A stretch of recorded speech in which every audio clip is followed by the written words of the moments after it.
चलिए कंप्यूटर क्या है, इसे एकदम आसान भाषा में समझते हैं।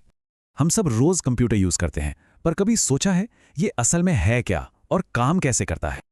आज के कंप्यूटर को समझने के लिए चलिए थोड़ा पीछे चलते हैं। जी हाँ, सही सुना। पहले कंप्यूटर कोई मशीन नहीं बल्कि इंसान होते थे। तो फिर मॉडर्न कंप्यूटर क्या है? ये एक ऐसी मशीन है जिसे हिसाब किताब के लिए प्रोग्राम किया जा सकता है। इसका हिंदी नाम संगणक भी यही बताता है, यानी एक साथ गणना करने वाला।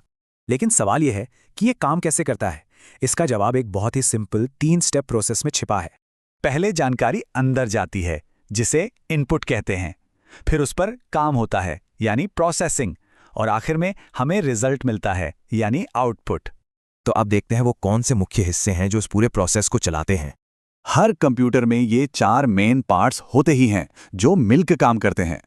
इनपुट डिवाइस को कंप्यूटर के आंख और कान समझ सकते हैं, जिनसे हम उसे इंस्ट्रक्शन देते हैं, जैसे कीबोर्ड, माउस या स्कैनर। ये सभी कॉमन इनपुट डिवाइस हैं।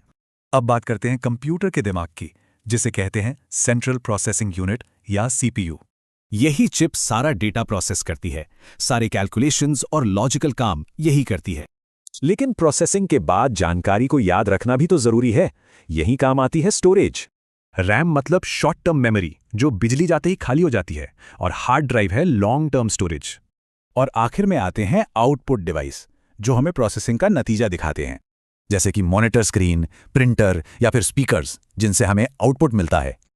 और मजे की बात यह है कि यही बेसिक पार्ट्स हर तरह के कंप्यूटर में पाए जाते हैं, चाहे वो विशाल सुपर कंप्यूटर हो या हमारे फोन के अंदर का कंप्यूटर, सब इसी सिद्धांत पर चलते हैं। पर सवाल ये है कि हम इंसानी कैलकुलेटर से स्मार्टफोन तक पहुंचे कैसे? ये सफर हजारों साल पुराना है, प्राचीन एबेकस से लेकर पर्सनल कंप्यूटर की क्रांति तक। और देखते ही देखते कुछ ही दशकों में कंप्यूटर हमारी जिंदगी का एक अहम हिस्सा बन गए। तो अब सवाल ये उठता है कि जब ये इतने पावरफुल हो गए हैं, तो भविष्य में इनका अगला कदम क्या होगा?